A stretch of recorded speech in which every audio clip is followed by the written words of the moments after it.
Hello and welcome back to the What the Falk Sunderland Preview Podcast. Sunderland produced arguably their best performance of the season on Saturday as they demolished the informed Doncaster Rovers by 4-1. But, such is fate, our League One bogey team awaits us this weekend as we face bottom of the table Burton Albion. And to discuss Saturday's game at the Pirelli is Brewers BBC Radio Matchday summariser and long-standing Burton fan, Tony Bentley. How are you doing, Tony? Are you all right? Yeah, good morning, Graham. Glad to be on. It's nice to have a morning podcast. I've been doing a few ones. I normally do it on the evening, but it's nice to get it and be fresh and feel productive. I think, as I said in the intro, it's fair to say Burton have become a bit of a bogey team for Sunderland in League One. I think, in fact, since you relegated us into League One, we failed to beat you even once. So how much do you enjoy facing Sunderland then? Well, a lot of teams obviously, get frightened. It's a big club, big Premier League club. And as you just said there, Burton have been to the stadium like 4 times and never lost. The only time they've actually lost was Chris Coleman's first game in charge in the Championship. And you won 2-0 with a couple of late goals. And that was at a point when both teams ended up getting relegated that season. But Burton were just on a run where they went from September to March and took 4 points from 17 games. So don't read too much into winning that game. I remember that game in specific, actually. I remember that feeling like that was the game Sunderland were going to turn around the Championship season and Coleman was with the fans and all that kind of stuff. But you touched on the run of form that you had then. It felt like at that point, Burton might have sort of drifted off, but you were quite unlucky to go down that season in the Championship, if I remember correctly. I think it was like a last-minute goal for Bolton or something like that. Yeah, Bolton came from behind to beat Forest 4-3 when Burton were a point ahead of them for the last game. But it was gut wrenching at that point. But it was the home form. They took 4 points from 17 games between September. They got 7 from the first 4 and then didn't win till they beat Derby. They lost 5-0 to Hull, and you thought, oh, they're down. And then they went and beat Derby, and then they beat Bolton to give them the chance, having already beaten Sunderland the week before. And that was a weird game at the Stadium of Light because obviously Bent scored, didn't he, coming back to Yeah. the ground, and then Liam Boyce got a late goal as well. And a lot of people hadn't realised that Sunderland were relegated because they saw Bolton and Burton where they were, but they hadn't realised that Burton and Bolton were playing each other the next week, so one team was going to get at least a point. And I would remember standing at the metro station with the fans, and it wasn't really sinking into them at that point. Yeah, I remember that day quite specifically. It was the one day I managed to get into the players' lounge after my 34 years of supporting Sunderland, and maybe the worst day to be in there. But I think it's fair to say, since those times, even since our last game, things have changed since we last faced each other. I think both clubs have new managers. Jimmy Floyd Hasselbank's gone in with Burton. We've obviously got Lee Johnson. Before we get onto the upturn in form since he's arrived, let's say I'm a complete ignorant Sunderland fan here that doesn't really look too far past Wearside, but it seems that Jimmy Floyd Hasselbaink is really well liked at Burton because of his previous exploits. But obviously he did leave, so you never know how a fan base feels about someone. But can you run me through a little bit how Burton fans reacted to him returning to the club? I think a few fans were sort of worried that, he returning, Nigel Clough had returned, and it obviously he picked up the Jimmy Floyd's team that time, and this time it's the role reversal. Nigel Clough had gone. Nigel Clough had said Jake Buxton would be a good manager, and he was given the reins on the same day that he left. But things weren't working out. Burton were conceding goals of 50 goals in the first 22 games. It wasn't hard to see where things were going wrong, and the chairman took a quick decision. We lost 4-3 at home to Wigan. It was really a must-win game between Christmas and New Year. And by New Year's Day, Jimmy had come back. And whatever people say about Jimmy, he's such a flamboyant player. He's a really, really hard. He really organises his teams, and it's always very important, I think, to have who your number 2 was. And then this time he's brought Dino Mamria with him. They've both done some of their UEFA courses together. But Dino's got an extensive knowledge of the lower leagues, having gone in and done firefighting jobs at Oldham and Stevenage before. And I think the two of them, with their work ethic and the talent that they brought in, Burton have brought in 11 players since January the 1st. And, there is actually a player for every position. And he came in and he said, I want 2 players for every position because we know there's going to be a lot of Saturday, Tuesday games because of the compressed season. And so at this moment in time, Burton really they've had a few games postponed. There was a COVID outbreak, and then Doncaster was still in the cup. So they've had most of January working with the new players to get things organised. And you've seen from day one, the first game they went to Gillingham, he brought in a young centre half, Hayden Carter from Blackburn. He'd only played 2 appearances at Blackburn, and they were sort of meaningless games. He's come in, he's played 4 games at centre half. Burton and conceded 1 goal. He's brought in 2 new fullbacks. He's brought in a midfielder, Sean Clare from Oxford, a box-to-box midfielder. And we go back to when he was here before. He had Tom Naylor, who's now still performing at Portsmouth, and a lad called Robbie Weir, who was an ex-Sunderland player. Where he met his wife up in Sunderland. They used to sit in front of the back 4 and be his box-to-box men. And now he's got Sean Clare and an Australian lad called Ryan Edwards to do similar things. And Burton have just become very, very organised suddenly. And it was a must-win game at Northampton Saturday, and they did enough to win the game. They never really looked like conceding after the first couple of minutes. And Burton now 3 wins out of 4. And yes, they are still bottom, but all the teams around them, when Jimmy was appointed, had a lot of games in hand. All those games in hand have gone now. Burton have won 3 and 4, and none of the other teams have won that many combined.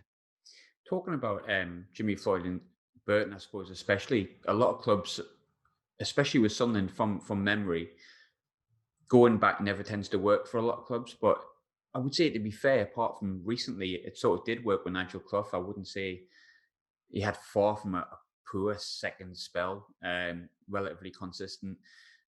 Because of Nigel Clough coming back and Nigel Clough doing quite well, do you think there was less fear of don't go back with Jimmy Floyd Hasselbaink then? I don't think there was a fear, because I think it's almost a win-win situation, because Burton was so far adrift that if Burton go down, then the blame is a lot on Jake Buxton. But if he keeps them up, he becomes a cult hero. Yeah, that is very true, actually. So his market value, I think, is a win-win. So he comes in, he's reinventing himself as a manager, because he had the spell at QPR where he went and tried to apply the same work ethic to the ex Premier League stars, and I think Sunderland have had similar cases themselves.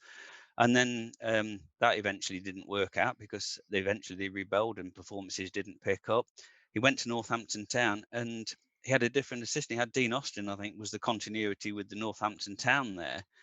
David Oldfield didn't go with him, and that he eventually got sacked from them 5 games before the end of the season, when they got relegated out of League One.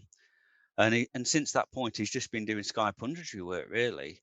So he's 48 now, and I think obviously he got the phone call from the chairman on the night of the Wigan defeat, and that was the night Jake Buxton left, and it was announced on New Year's Day. So he had a watching mantra for the 5-1 humbling by Oxford United, making lots of notes. Him and Dino were sat behind the press box, shouting out instructions. And from that point forward, there's been a real changing of the guard. Burton had there was like 6 players over 30 started Buxton's last game against Wigan, and suddenly he's brought in 11 players, and 8 of them are 24 or less. Because there's been a huge upturn in players, a huge upturn in form as well. I've noticed that. Before I go into it, because obviously I've pinpointed probably where you have improved from statistics alone, which doesn't tell the whole story. But I think it's a bit different in League One when a player leaves you in the Premiership to go to another club. 9 times out of 10, you have a little bit of resentment. In League One, sometimes when a player or a manager goes above the leagues, i.e. Josh Madger, it frustrates you, it drives you mad. You hope that your club gets something decent from it, which we probably didn't with Madger, but you do wish them well 9 times out of 10. So when Jimmy Floyd went to QPR, which would have been like the step up at the time, I think QPR would have been the Championship, did that rankle with Burton fans, or was it kind of well wishes, so that didn't make it awkward for him coming back? I think it was always a case that if a club closer to home in a higher league came up, then it was a thing. And the QPR situation had been bubbling for a while, and but it was the second season in a row that happened, because Gary Rowett had left Birmingham and That's gone to right. Birmingham, and that's how Jimmy came in. So it was, and the daft thing is, both those seasons, but won League Two when it was the Gary Rowett Jimmy season, and then they finished runners up to Wigan, who ended up spending about £4 million in the January and beat us by a point to get in, to go straight through into the Championship under Jimmy and Nigel Clough. So it wasn't it wasn't the be all and end all, because the same players were doing the same thing, but they just became hard to beat. But obviously then it became very different in the Championship, because they'd gone straight through League One. That was a bizarre situation, that, Little Burton playing against yourselves and the Newcastle, Newcastle United fans, and Leeds United and Derby County playing Burton in league games was completely unknown. And some from, first year they did really, really well. The second year they lost a little bit of that unknown factor, because they had a little ground where the fans were very close to the pitch. And sometimes when players make mistakes at Burton, the fans were saying, they could look them in the eye and think, well, crikey, you don't get that at a big stadium. And second season syndrome, that fear factor had gone, because most teams had already been there before. And maybe that was part of the reason why they didn't survive, because they didn't score enough goals. And unfortunately they bought Liam Boyce for a record deal, and he did his cruciate knee ligament in pre-season, and they never replaced him. So goals were always at a premium. And Boyce did well as well, didn't he? I suppose it's funny, I was looking through Burton players, Burton managers and things like that. And as much as, on paper at the moment, you're bottom of League One and there's been a difficult start of the season, which seems to be upturning, it's fair to say anyone who leaves Burton does tend to go on like an upward trajectory. Nigel Clough, even when he left, went to Sheffield United, he was at Derby. Jimmy Floyd went to QPR. You've got players like Liam Boyce and now at Hearts, who obviously a massive club. But there's plenty of players that go to Burton, do really well, and end up going high up the leagues, even if it's not like Premier League. You still get like good Championship level players. Is there something that Burton do that produce such good players essentially? I mean, Tom Naylor's another one. I know Tom Naylor almost came to Sunderland as well, didn't he? If I believe Yeah, correctly.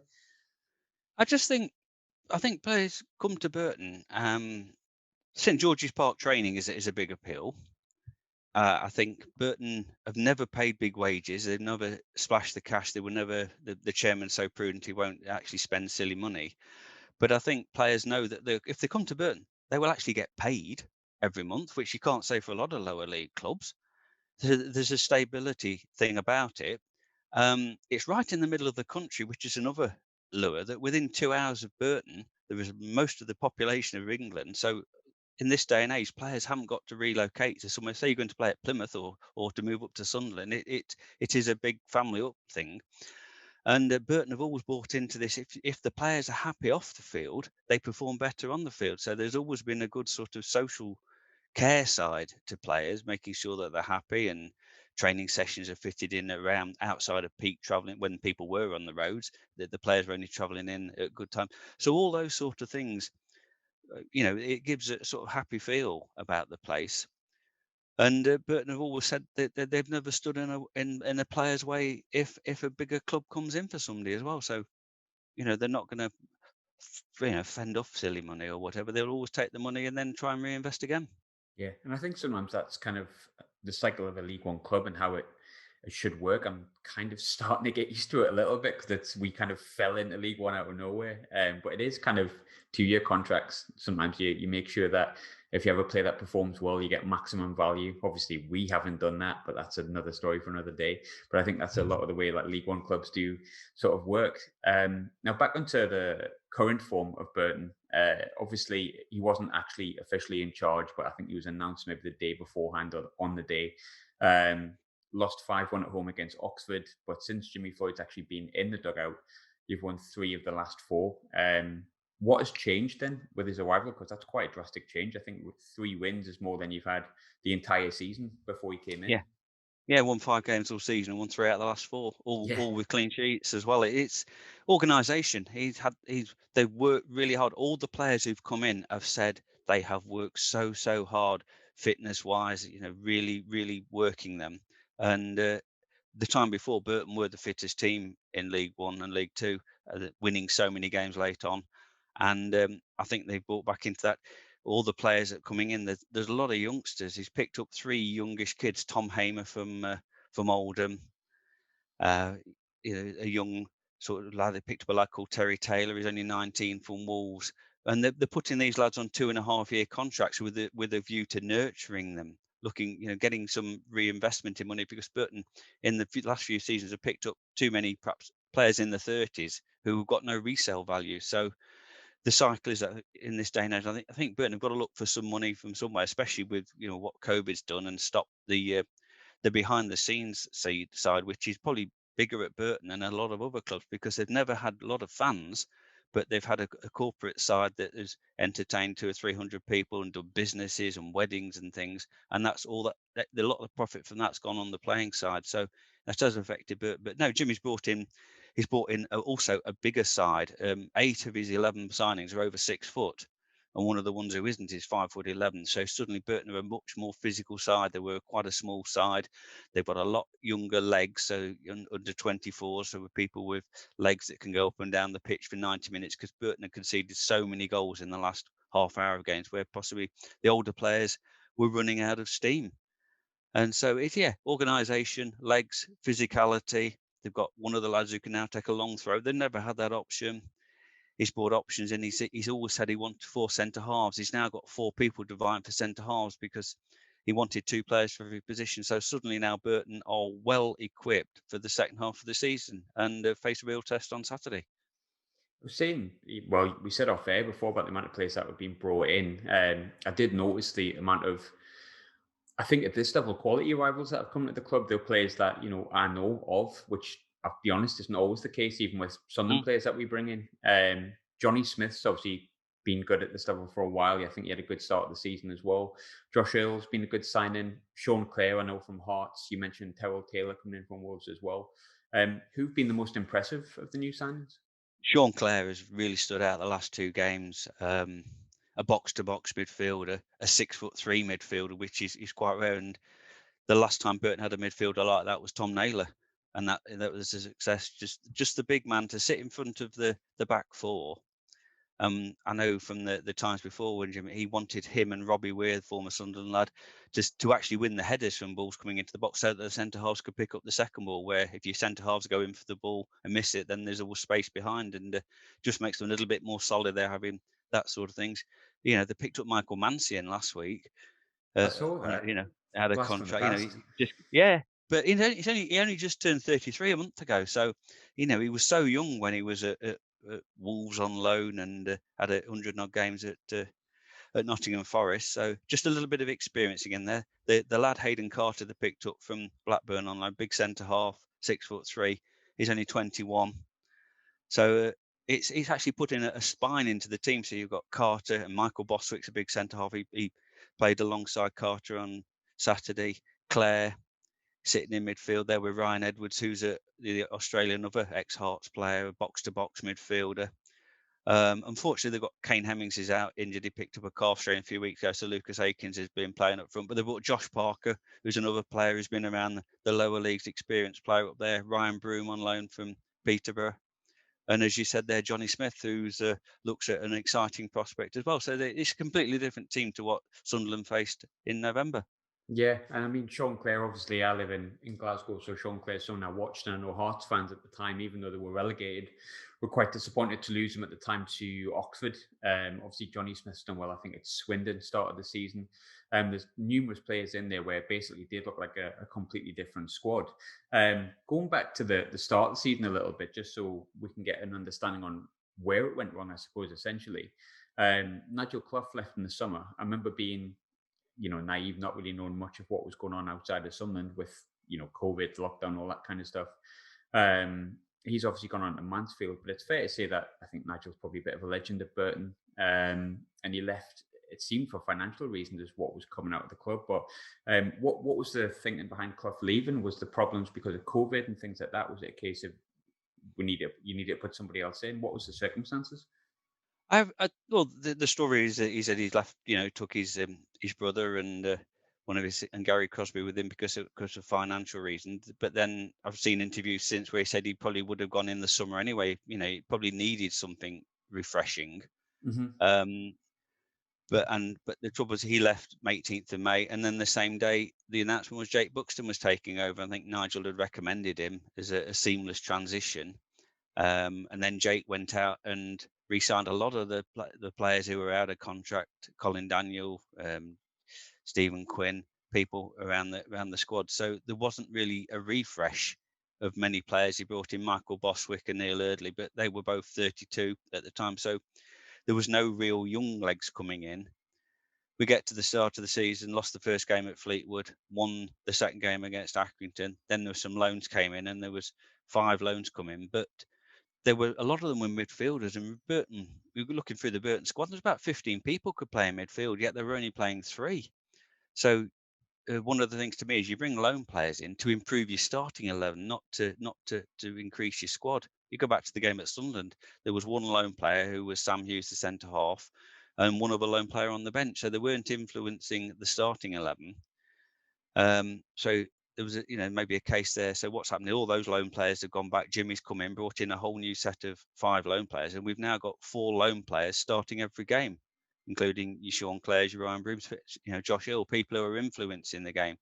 And I think that was possibly the mistake, that Jake came in and appointed the sports scientist became like his assistant, Chris Beardsley, brought in Luke Varney, who we knew from his times at Derby as another coach, Ross Atkins, who had been at Derby with. So it was surrounding himself with familiarity, possibly missed out on bringing in an experienced number 2, just for somebody to bounce the ideas off. And eventually the results didn't really pick up. Amazingly, they had a great win against Charlton, which was only their second win, because Charlton were pushing at that point. And it came to a head, obviously, over Christmas. They lost to Doncaster before Christmas. They got thumped 5-1 at Lincoln. They got lost 4-3 to Wigan, and then they lost 5-1 to Oxford. And by that point, Jake got the push after the Wigan game, almost got an ultimatum that if things don't improve, you don't win the game. Thank you.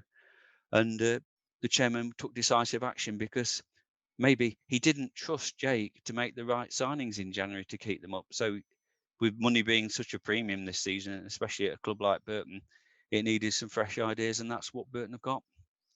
It seemed like from the outside looking in, obviously Jake Buxton being a player previously with Derby and Burton, and that was literally all he'd been, as far as I'm aware. He didn't do any coaching or anything like that outside of the norm that he might have been doing because of his age, but it totally inexperienced appointment. Like, how tough of an ask do you think that was to ask him to take over?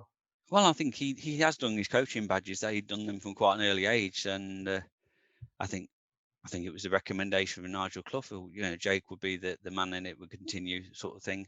But unfortunately, it didn't work out like that, and it maybe at that point it needed a new idea. And we'll never know whether Jimmy would have considered coming back in the summer if he'd been asked, or if anybody else would have been appointed. But the first the fans knew was, Nigel Clough's left and Jake's been appointed. There was no gap or any time to breathe. It was almost straight away, because, and he'll go away as probably the only manager of Burton's history that's never played in front of fans, because he was appointed during COVID, and there was 2 matches, one at Ipswich and one at MK Dons, where there was 2,000 fans, but never having a home fans to see him.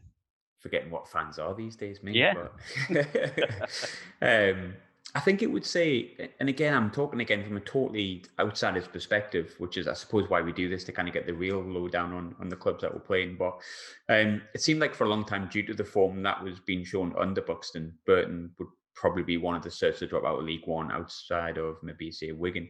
But now you're only 2 points from safety, with games in hand on most of the teams around you, although level on games with the team that's 5th from bottom, which is who you really need to catch. But based on the form since you've come in, 3 wins out of 4, is there now a real genuine belief that this season can not only be escaped relegation, but have a really positive end to the season and start climbing the league? Yeah, I think the fans have really suddenly excited. I think there was a resignation of relegation, as you were saying at that point before, but suddenly everybody's in reach. And Burton are in a 7-team league, and all they do is finish 3rd in the top 3 of that, really, as long as there's 4 teams below them. And Burton's form, I think, is given the start, especially because all these new players, to me, can only get better the more that they play with each other in situations.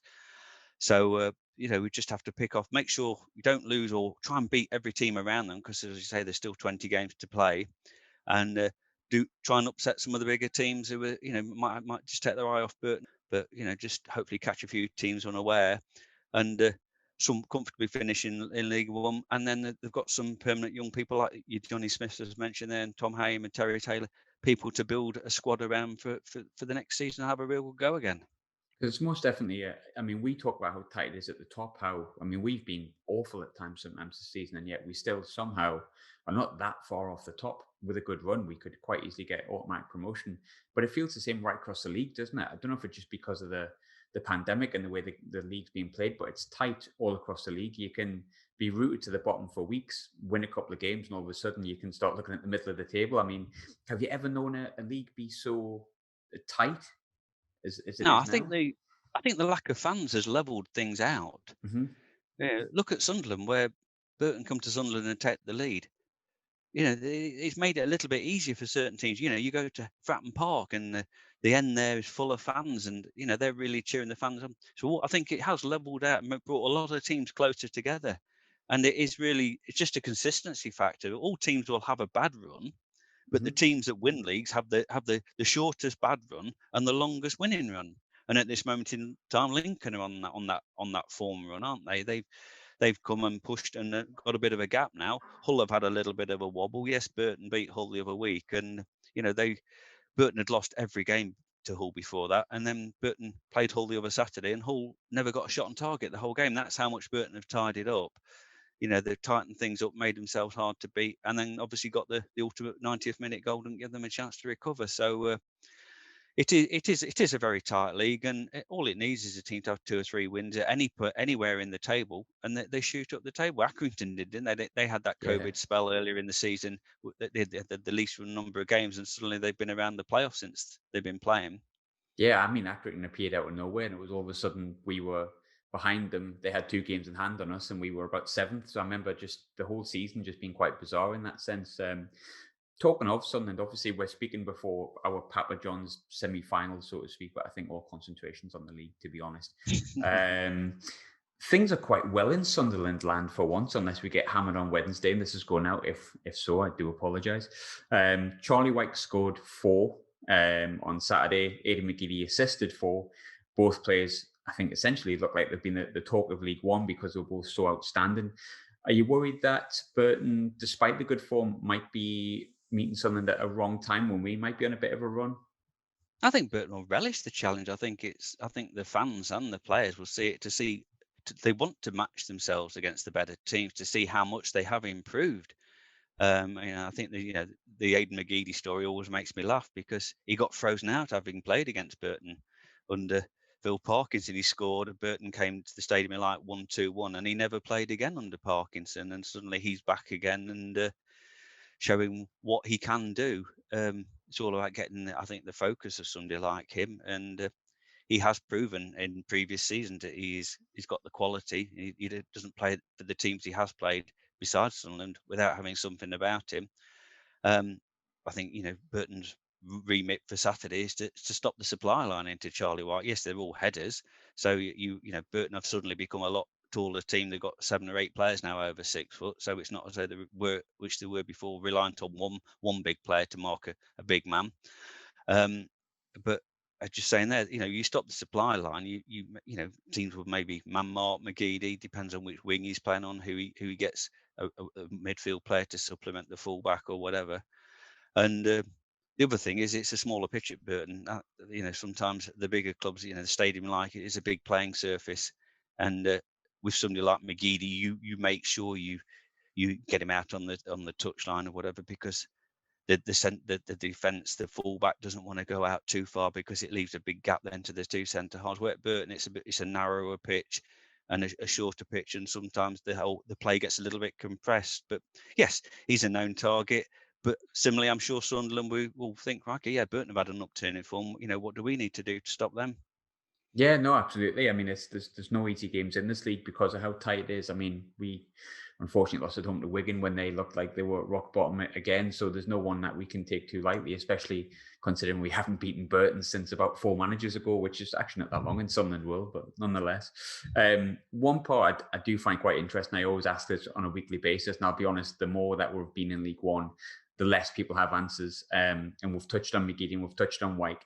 But from an outsider's perspective, which players stand out for you most for Sunderland when it comes to, you being a Burton fan? Well, I quite thought Jordan Willis was a good centre half, and unfortunately he's out for the season, isn't he? Now he had Yeah. a big injury. Burton fans will know Remy Matthews. He had a spell on loan at Burton from Norwich in the past. Tom Flanagan obviously went to yourselves from Burton. He's out the team's injured as well, isn't he, at the moment? I think so, and hopefully Remy Matthews as well, because I don't mean to be mean to anyone, but he's had a horrific season at Sunderland.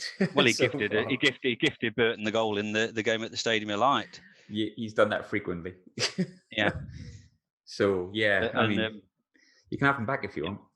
And I remember Max Power playing against Burton for Tranmere in the conference. So I suppose that's the one good thing with Burton, that people like myself who watch them, you've seen players. Burton have played against Charlie Wyke. Charlie Wyke's been at Bradford before.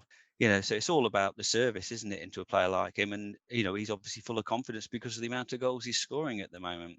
The difference with Burton is, I think you've got 17 goals now, Charlie Wyke, this season.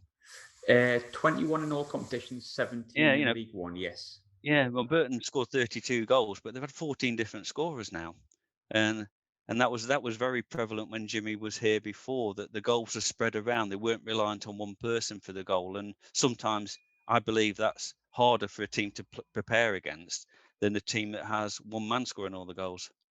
Yeah, absolutely. I'd agree with that. I think it's sometimes better if you can share the goals between. I remember me growing up, you had the Phillips and Quinn, but you also had Alan Johnson, Summerby, Lee Clark, Alex Ray chipping in 7 or 8 as well. And, it's fair to say that's probably the best side I've ever watched in a red and white shirt.